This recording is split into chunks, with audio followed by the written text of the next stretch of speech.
Evet, yine sabah bombasını patlattım, millet krize girdi. Bende de nasıl hazır cevaplılık var. Ama ne yapayım şimdi yani, bak sabah sabah sorulacak soru mu? Sabah da değil, akşam da sorulacak soru.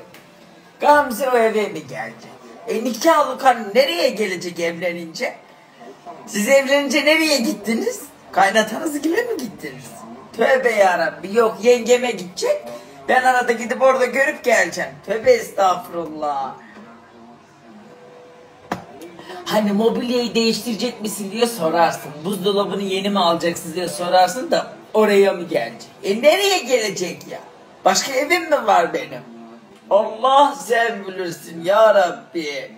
Ette et şişe, bette bet şişe, anamın adı Menevşe. Beni bazen çıldırtıyorlar ama inanılmaz komik durumlar ortaya çıkıyor. Bak millet sabah sabah güldü. Gene neşesini buldu. Gene bir parça olsun neşelendik.